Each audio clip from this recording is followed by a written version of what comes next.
Hello mga palangga, masayang buhay sa ating lahat. Kumusta kayo dyan? Welcome to my channel again. For today's video ay magluluto ako ng pinakamasarap na ulam na paborito ng karamihan. So ayan, nagpainit ako ng karaha tapos naglagay lang ako ng olive oil. Wala na kasi ako nung avocado oil na ginagamit ko nung nakaraan siya. Olive oil ang gamit ko. Tapos igisa ko lang itong karne ko. Parang prito style na lang siya. Pork chop pala yan, so hindi ko tinapon yung buto niya. So sinali ko dyan kasi sayang naman. Tapos igisa ko kasama ang sibuyas, bawang at saka luya. Dinamihan ko siya ng luya para masarap, tapos anghang-anghang ng konti. Tapos lagyan ng pampalasa na fish sauce, garlic, onion powder at saka pepper. Yan ang nilagay ko. Tapos dandahan kayo maglagay ng pampalasa kasi meron pa tayong ilalagay mamaya, panoorin nyo lang.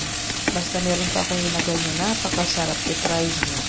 So ayan, igisa ko lang siya ng kaunti. Tapos ito ilagay na natin ang mung beans. Ayan, diba? Paborito ng karamihan to. Masarap kasi ito siya.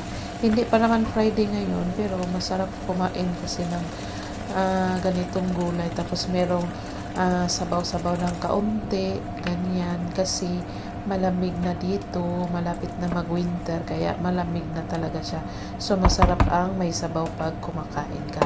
Tapos lutuin lang natin sila ng kaunti kasi yung meat is luto na siya pero hindi pa siya malambot.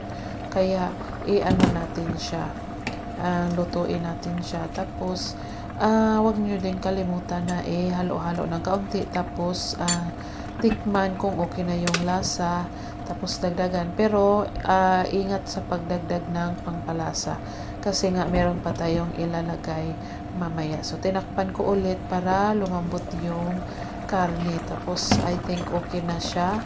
Ayan, okay na nyo.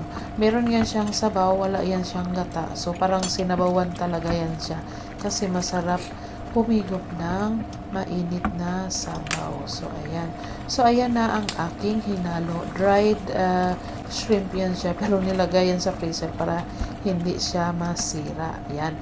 So kung nakaabot kayo hanggang dito sa video na to, pakisagot ang aking tanong kung anong seafood ang hinalo ko sa aking gulay.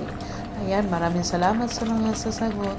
So ang last natin ihalo ay spinach. Wala kasing ibang gulay, wala akong pichay, wala akong malunggay or yan lang spinach. Yung available dito sa kusina namin. So pinabili ko yung asawa ko niyan, tapos ayan yung So ayan, luto na yan siya kasi mabilis maluto ang spinach. So ayan, sana nagustuhan nyo ang aking video for today. Maraming salamat. Bye bye.